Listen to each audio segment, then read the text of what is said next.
Mais Descartes a donné à la philosophie moderne un point de départ qui devait infailliblement conduire celle-ci à l'idéalisme. Ce point de départ de Descartes, c'est de vouloir commencer la philosophie par une mise en doute universelle et en blanc de la totalité de nos affirmations,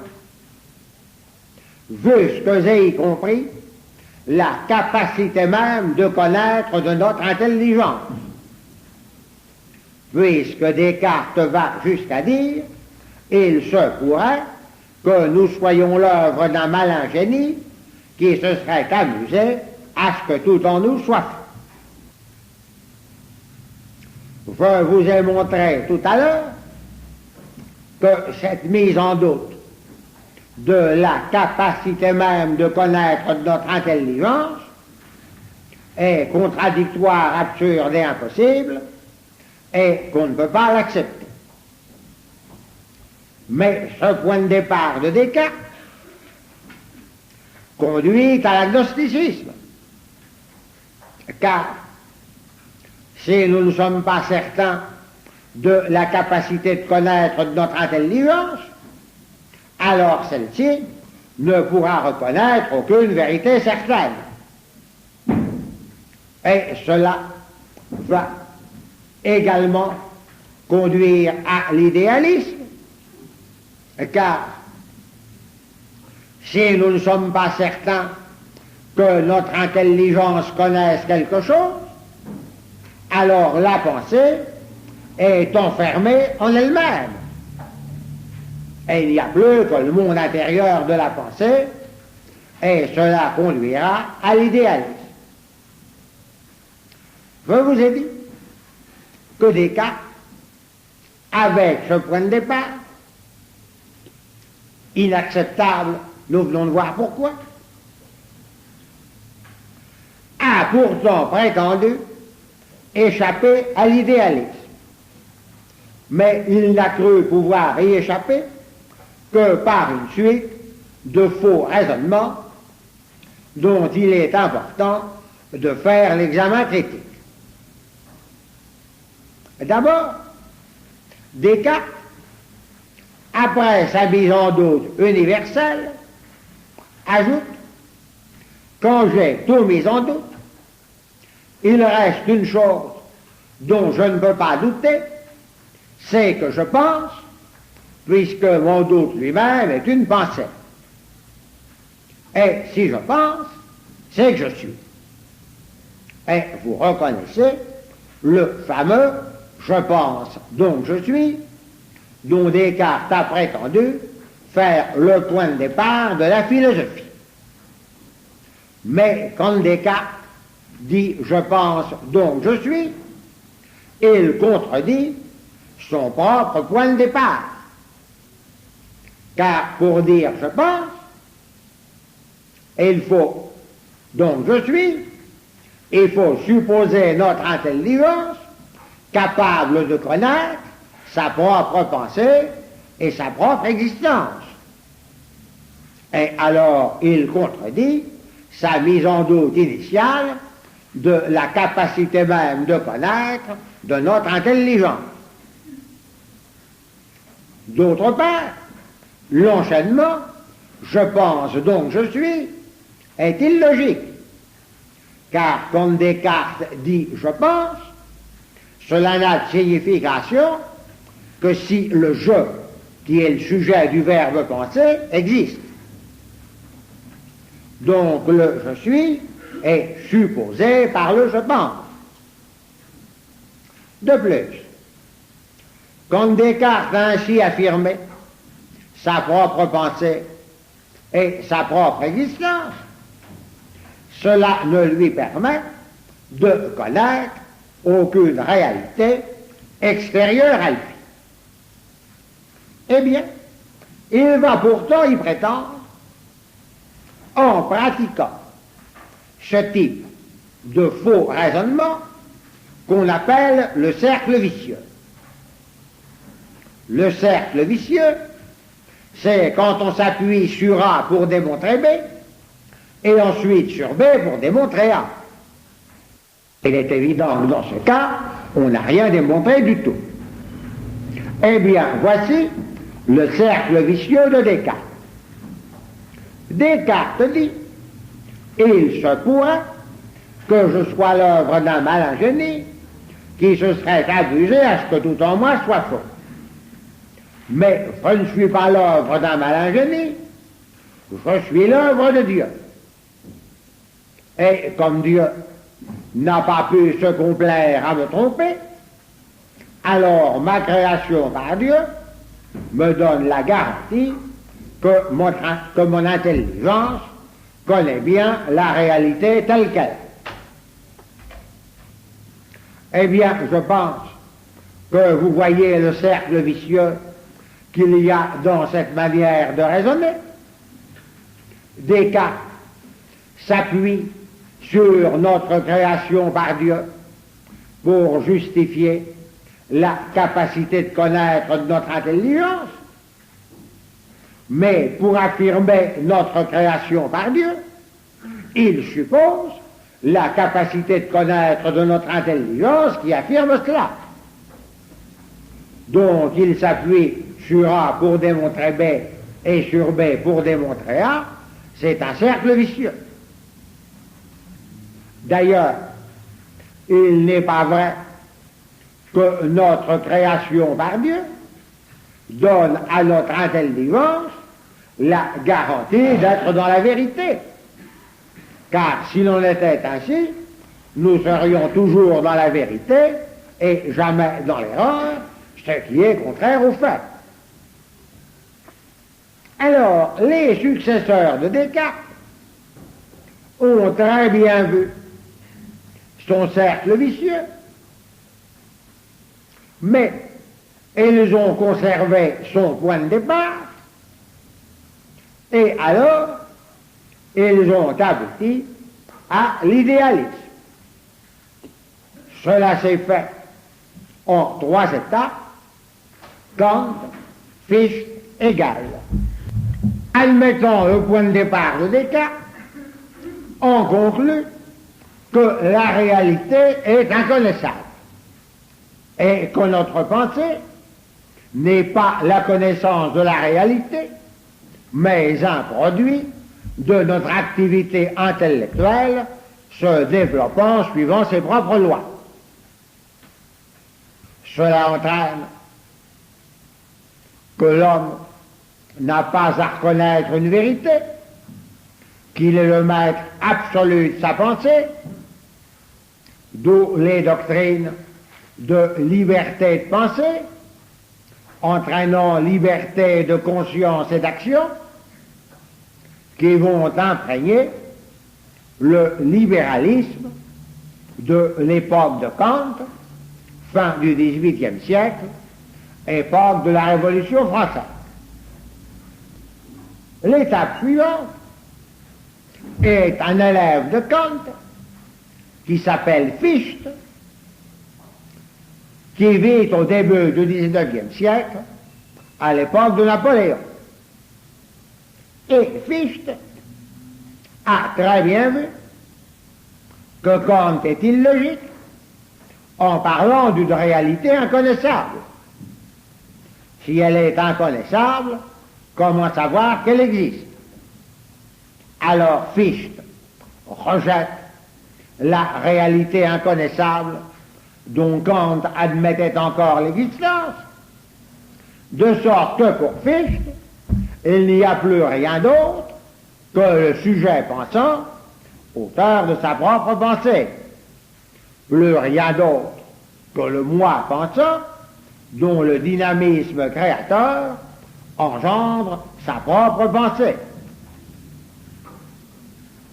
Et nous sommes donc là, en plein idéalisme. Peut-être pensez-vous qu'une telle position n'a pas de grandes conséquences historiques. Eh bien pourtant, Fichte est l'auteur du discours à la nation allemande, qui a soulevé toute l'Allemagne contre Napoléon, et qui a été le point de départ du pangermanisme du XIXe siècle. Et dans ce discours à la nation allemande, Fichte écrit « Je fais appel à l'esprit créateur des peuples germaniques contre la réalité figée des peuples latins. S'il n'y a pas de réalité stable, il n'y a aucune forme stable du droit et de la morale. C'est le mouvement créateur de la vie qui fera tout ce qu'il lui plaît. » Vous voyez maintenant les conséquences historiques. Et Fichte n'est pas encore l'idéalisme absolu, car la philosophie de Fichte, si elle nie toute réalité existante indépendamment du sujet pensant, admet encore une réalité, c'est la réalité du sujet pensant lui-même, la réalité du moi pensant, auteur de sa propre pensée. Ceci est encore de trop pour l'idéalisme. Et alors, Hegel parvient à l'idéalisme absolu en niant absolument toute réalité, non seulement d'un objet connu, mais même d'un sujet connaissant.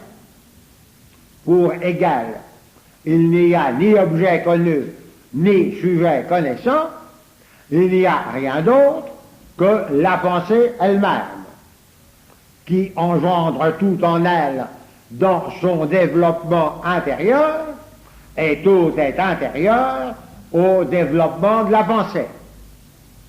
De sorte que pour Hegel, la conscience individuelle n'est qu'une étape ou une phase dans le développement historique de la pensée.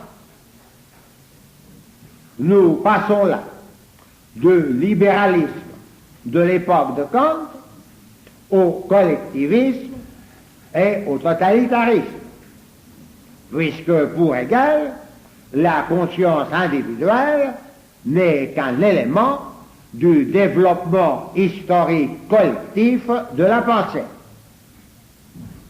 Et de cette philosophie de Hegel sortiront tous les grands totalitarismes contemporains, que ce soit le fascisme, l'hitlérisme ou le marxisme. Le fascisme, c'est la position de Hegel lui-même, qui a donné à l'époque la Prusse de Bismarck et qui inspirera Mussolini. Car pour Hegel, la pensée qui engendre l'histoire, c'est l'État. Et l'individu n'est qu'un élément de l'existence collective de l'État, qui est une pensée génératrice d'histoire. L'hitlérisme était une transposition vitaliste de l'idéalisme absolu de Hegel.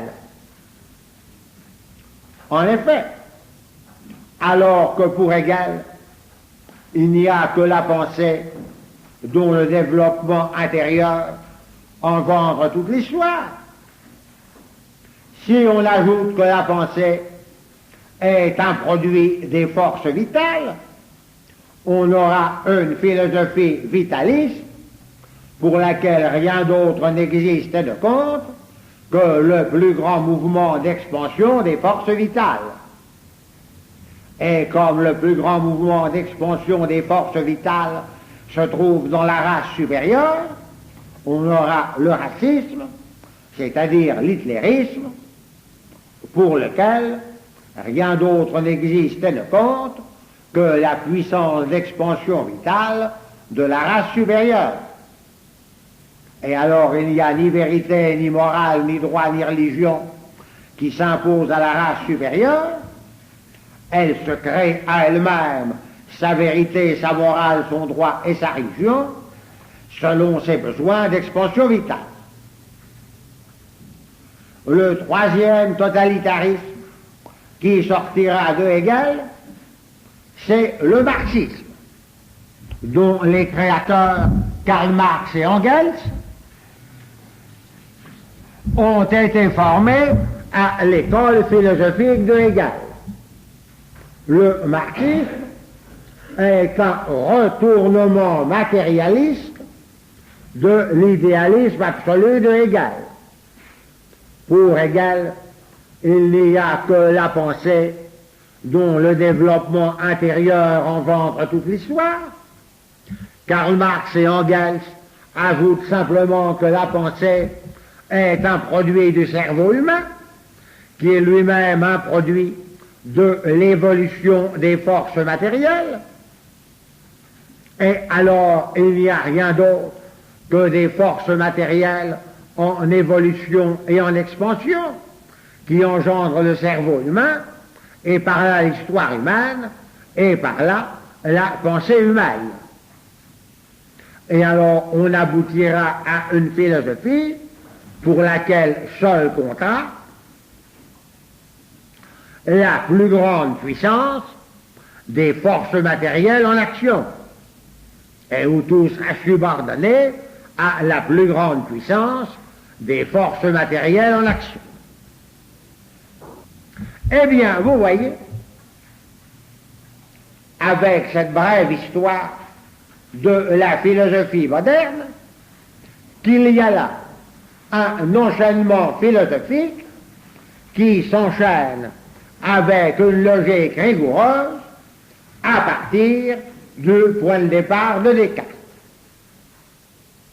Mais, quand on a reconnu que le point de départ de Descartes est faux, alors tout cela s'effondre. Il est donc important que nous développions davantage l'examen critique du point de départ de Descartes. Et pour cela, nous allons prendre d'abord la position de Descartes sur le problème des idées, et ensuite sa position sur le problème de la pensée en général. D'abord, concernant le problème des idées, je vous ai exposé dans des cours précédents les 4 grandes positions: nominalisme, platonisme, idéalisme et la position d'Aristote et de saint Thomas d'Aquin, que l'on rencontre sur le problème des idées à travers l'histoire de la philosophie.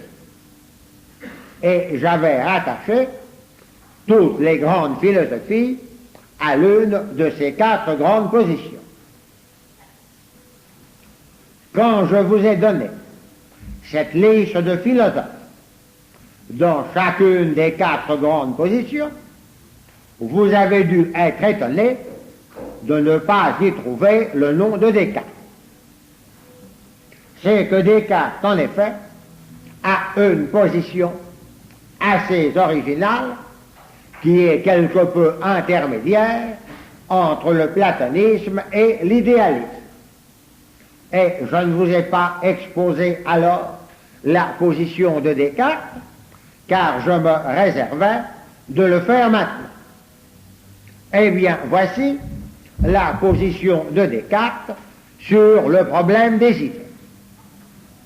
Descartes commence par dire: quand je considère ma pensée, je n'y trouve que des idées. Donc, dit-il, ce que nous connaissons, ce sont nos idées. Et alors, il faut nous demander si nos idées sont des portraits ressemblants de la réalité accolade. Et ayant posé ainsi le problème, Descartes fait le cercle vicieux que j'ai dénoncé tout à l'heure. Il dit: il se pourrait que mes idées aient été mises en moi par un malin génie qui se serait amusé à ce que tout en moi soit faux, mais en réalité, mes idées n'ont pas été mises en moi par un malin génie, elles ont été mises en moi par Dieu. Et j'ai par là la garantie que mes idées sont des portraits ressemblant de la réalité à connaître. Eh bien, ce raisonnement de Descartes est un cercle vicieux, parce que il s'appuie sur notre création par Dieu pour justifier la valeur de nos idées, mais pour affirmer notre création par Dieu, il suppose la valeur de nos idées qui nous permettent d'affirmer cela. Il y a donc là un cercle vicieux. Avec le point de départ de Descartes, notre pensée est enfermée dans le monde intérieur de nos idées, puisque pour lui, nous ne connaissons que nos idées. Et nous ne pourrons alors jamais connaître une réalité quelconque. Et nous ne pourrons jamais savoir si nos idées ressemblent ou non à une réalité quelconque. Car pour savoir si un portrait ressemble à un modèle, la seule manière possible, c'est de comparer le portrait au modèle. Or, nous ne pourrons jamais comparer nos idées à la réalité pour savoir si elles lui ressemblent, puisque Descartes a supposé que nous ne connaissons jamais directement la réalité, mais que nous ne connaissons que nos idées. Donc, avec la position de Descartes, l'homme est enfermé dans le monde intérieur de ses idées. C'est exactement comme un homme qu'on enfermerait dans un bâtiment sans porte ni fenêtre, où il n'y aurait que des murs, et où il se trouverait seul. Et il y aurait des tableaux accrochés au mur. Eh bien, cet homme ne pourrait jamais savoir si ces tableaux sont ou non des portraits ressemblants d'un modèle quelconque. Donc, la position de Descartes enferme l'homme dans le monde intérieur de ses idées, et ça ne peut conduire qu'à l'idéalisme, avec les étapes Kant, Fichte, Hegel. Pour Kant, nos idées sont des produits de notre activité intellectuelle, mais il admet encore une réalité inconnaissable que Fichte rejette. Et pour Hegel, il n'y a même plus de sujet pensant, il n'y a que les idées elles-mêmes s'enchaînant au sein de la pensée. Mais tout cela suppose le point de départ de Descartes, et c'est le point de départ de Descartes qui est faux. Quand Descartes dit « ce que nous connaissons, ce sont nos idées », alors je demande quand et comment connaissons-nous nos idées? Eh bien, nous connaissons nos idées lorsque nous revenons sur ce qui s'est passé en nous pour en prendre conscience dans ce qu'on appelle la réflexion. Et dans le mot réflexion, il y a le préfixe « re » qui indique un second temps. Et flexion indique un retour sur ce qui s'est passé en nous. Ce second temps de la réflexion suppose un premier temps. Pour que nous prenions conscience de nos idées dans la réflexion, il faut qu'il y ait des idées en nous. Or, on n'a pas d'idée quand on a l'idée de rien. L'idée n'existe qu'en étant la connaissance de quelque chose. La connaissance de ce dont elle est l'idée. Il faut donc qu'il y ait d'abord quelque chose de connu pour qu'il y ait une idée en nous, et ensuite seulement, nous pourrons prendre conscience de nos idées. Donc l'idée n'est pas d'abord ce que nous connaissons, l'idée est d'abord ce en quoi et par quoi nous connaissons quelque chose. L'idée fait connaître avant d'être elle-même connue dans le second temps de la réflexion. Donc ce que nous connaissons, c'est ce que nos idées nous font connaître. Et ensuite seulement, nos idées sont ce que nous connaissons dans le second temps de la réflexion. Et la comparaison avec un portrait était très mauvaise et a trompé Descartes. Car un portrait n'est pas d'abord un portrait. Un portrait est d'abord une chose matérielle qui est de la toile recouverte de couleurs en un certain ordre assemblées. Et elles peuvent être assemblées de manière à ne rien représenter du tout, comme dans les tableaux non figuratifs à la mode aujourd'hui. Mais quand c'est un portrait, elles sont assemblées de manière à représenter un modèle. Alors, il faut d'abord voir la chose matérielle, toile recouverte de couleurs, pour ensuite connaître par là le modèle si le portrait est ressemblant. Donc, le portrait est connu avant de faire connaître. Mais l'idée n'est pas comme le portrait, une chose matérielle comme de la toile recouverte de couleurs. L'idée n'est rien d'autre que l'acte de l'intelligence connaissant quelque chose. Il n'y a idée que quand quelque chose est connu. Donc l'idée fait connaître avant d'être elle-même connue dans la réflexion, contrairement au portrait qui est connu avant de faire connaître. Donc la comparaison de l'idée avec une chose portrait était très mauvaise. Et ça tient à ce que Descartes a confondu le signe instrumental et le signe formel. On appelle signe ce qui fait connaître quelque chose. Le signe instrumental sert d'instrument pour amener à connaître quelque chose. C'est ainsi que la fumée est signe du feu. Le portrait est signe instrumental. Tandis que le signe formel n'est pas un instrument qui sert à faire connaître.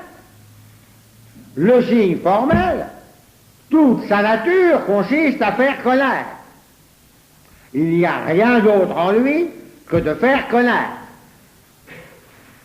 Et l'idée est signe formel, elle n'est pas signe instrumental. C'est pourquoi l'idée fait connaître avant d'être elle-même connue, tandis qu'un signe instrumental est connu avant de faire connaître. Alors voilà l'étude critique de la position de Descartes sur le problème des idées. Je passe maintenant au problème général de la pensée. Descartes dit: nous n'avons pas le droit d'admettre sans preuve que notre pensée connaît la réalité. Alors il faut commencer la philosophie par l'examen de notre pensée. Eh bien, cette réclamation de Descartes est doublement contradictoire. D'abord, Descartes, ayant mis en doute que notre intelligence puisse connaître une réalité quelconque, suppose qu'elle peut connaître sa propre pensée pour examiner sa pensée. Et ceci est contradictoire, car de deux choses l'une, ou bien notre intelligence est une capacité de connaître, et alors elle peut connaître sa propre pensée comme elle peut connaître autre chose, ou bien notre intelligence n'est pas une capacité de connaître, et alors elle ne peut pas plus connaître sa propre pensée que quoi que ce soit d'autre. Descartes et l'idéalisme ne pourront jamais sortir de cette contradiction qui consiste, après avoir mis en doute que l'intelligence peut connaître quelque chose, à supposer ensuite qu'elle peut se connaître elle-même ou connaître sa propre pensée. Il y a une seconde contradiction dans la position de Descartes. C'est que, pour examiner notre pensée, il faut qu'il y ait une pensée en nous. Or, il n'y a pas de pensée quand on ne pense à rien. Il faut qu'il y ait quelque chose de connu pour qu'il y ait une pensée en nous. Et c'est ensuite seulement, après que quelque chose ait été connu, que nous pourrons, dans le second temps de la réflexion, examiner notre propre pensée. Par conséquent, il faut qu'il y ait d'abord connaissance d'une réalité pour qu'il y ait pensée. Ensuite seulement, la pensée pourra s'examiner elle-même par la réflexion. Eh bien, ceci est extrêmement important pour affirmer que comme il y a deux pensées, que quand il y a une réalité qui est connue, alors il y a primauté du réel sur la pensée. Or, depuis Descartes, toute la philosophie moderne a affirmé la primauté de la pensée sur le réel. Et ceci est faux. La pensée suppose la réalité d'un objet connu et d'un sujet connaissant. On ne sortira pas de toutes les erreurs et par conséquent de tous les désordres et de tous les malheurs du monde moderne tant qu'on n'affirmera pas contre Descartes et ses successeurs la primauté du réel sur la pensée. Je peux vous dire cela d'une autre manière. Parce que l'intelligence est une capacité de connaître. L'intelligence est par sa nature même tournée vers la réalité à connaître, adaptée et liée à la réalité à connaître. Descartes, en mettant en doute la capacité de connaître de notre intelligence, a coupé ce lien naturel et vital de l'intelligence capacité de connaître à la réalité à connaître pour enfermer l'intelligence en elle-même dans le monde intérieur de ses idées et de sa pensée. eh bien, on ne sortira pas de toutes les erreurs et par conséquent de tous les désordres et de tous les malheurs du monde moderne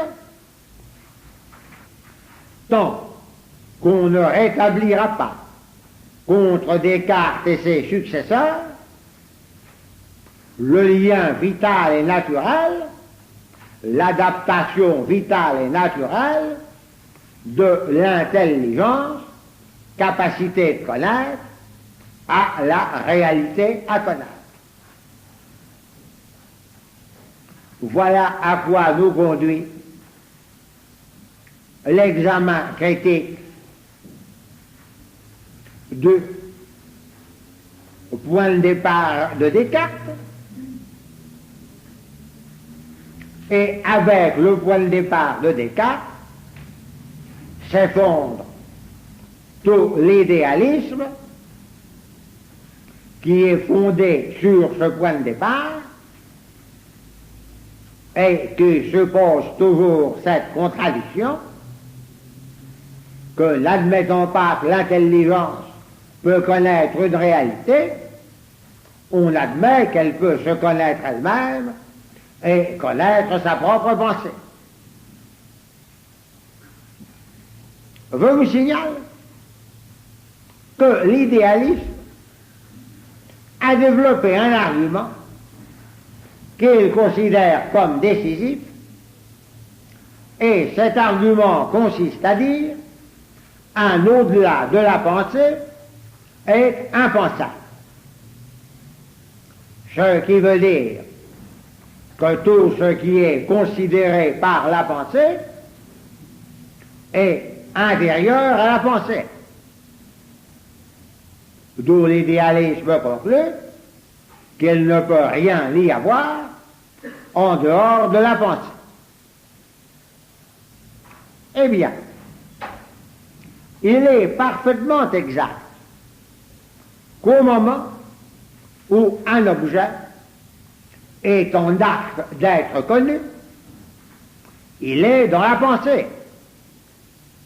Nous avons vu cela la dernière fois. Mais il ne peut y avoir dans la pensée un objet en acte d'être connu que s'il y a en dehors de la pensée un objet en puissance d'être connu. L'objet en acte d'être connu suppose un objet en puissance d'être connu. Ce que l'idéalisme méconnaît, c'est tout ce que nous avons vu la dernière fois sur la nature de la connaissance. C'est-à-dire que lorsque l'objet passe de la puissance à l'acte d'être connu, il devient présent intentionnellement dans la pensée. Mais ce qui est présent intentionnellement dans la pensée quand il est en acte d'être connu, c'est l'objet qui auparavant était en puissance d'être connu. Car il n'y aurait pas d'acte de connaissance sans cet objet qui en est la cause formelle. C'est donc la réalité même de la connaissance, telle que nous l'avons expliqué la dernière fois, qui est totalement méconnue par l'idéalisme. Au fond, toute l'erreur de la philosophie moderne, dans tout ce que nous venons de critiquer depuis le début de ce cours, c'est de méconnaître la réalité du fait de la connaissance.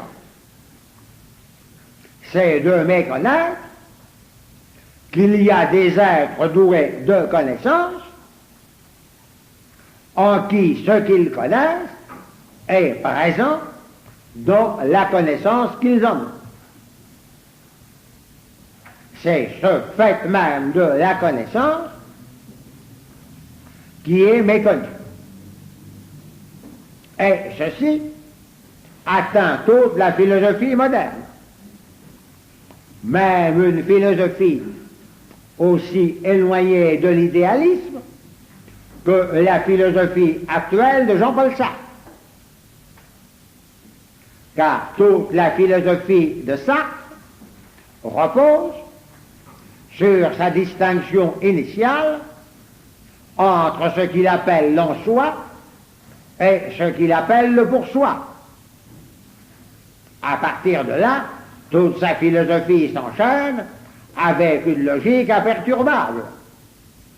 Or, ce qu'il appelle l'en-soi, c'est une réalité qui n'est pas susceptible d'être connue, et ce qu'il appelle le pour-soi, c'est un sujet qui n'est pas susceptible de connaître et qui est enfermé en lui-même.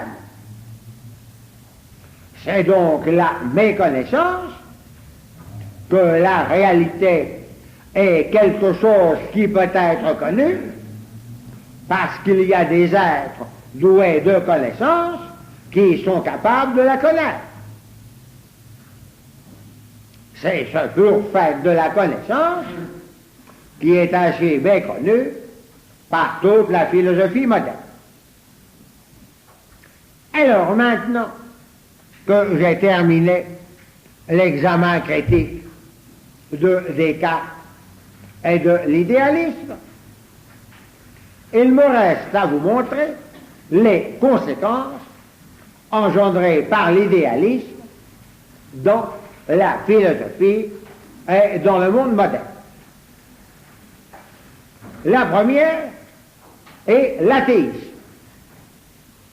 Car s'il n'y a pas de réalité qui existe en dehors et indépendamment de la pensée humaine, il n'y a rien qui ait besoin d'avoir Dieu comme créateur. La seconde est le matérialisme. Il est plus difficile de bien comprendre comment l'idéalisme va engendrer le matérialisme. Et pourtant, je vous ai dit que l'idéalisme absolu de Hegel a engendré le matérialisme de ses élèves Karl Marx et Engels. Eh bien, voici comment cela peut se faire. Si nous admettons, comme je vous l'ai montré, que la pensée est la connaissance d'une réalité, alors la pensée est la présence de la réalité connue en nous, mais comme ce n'est pas une présence matérielle, c'est une présence immatérielle, donc la pensée est immatérielle et on échappe au matérialisme. Mais l'idéalisme n'admet pas que la pensée est la connaissance d'une réalité ou la présence d'une réalité connue en nous. Alors il n'y a plus aucun argument pour échapper au matérialisme. De plus, s'il n'y a pas de vérité qui s'impose, nous penserons au gré de nos intérêts, de nos cupidités et de nos passions, qui sont le produit du fonctionnement de notre organisme. Et alors la pensée elle-même devient un produit du fonctionnement de l'organisme et on aboutit au matérialisme. Et la troisième conséquence de l'idéalisme est le pragmatisme. Le mot pragmatisme vient du mot grec qui veut dire action. C'est la philosophie de l'action pure et de l'action seule. Eh bien, en effet, s'il n'y a pas de réalité à regarder pour la connaître telle qu'elle est, il n'y a plus d'attitude contemplative, la pensée n'est qu'un produit de l'activité intellectuelle, tout devient production et action. Et s'il n'y a pas de vérité à reconnaître, la seule préoccupation sera l'efficacité et la réussite. Maintenant, les conséquences de l'idéalisme sur le monde moderne. Eh bien, l'idéalisme est une forme de l'orgueil. L'homme ne veut pas se soumettre à la réalité à connaître telle qu'elle est. L'homme veut être le maître absolu de sa pensée. Mais l'homme, dans son orgueil, a beau ne pas vouloir reconnaître la réalité telle qu'elle est, cela n'empêche pas la réalité d'exister et d'être ce qu'elle est, et alors l'homme va se heurter contre elle et s'y briser. Regardez l'attitude de beaucoup de nos contemporains devant un problème à résoudre.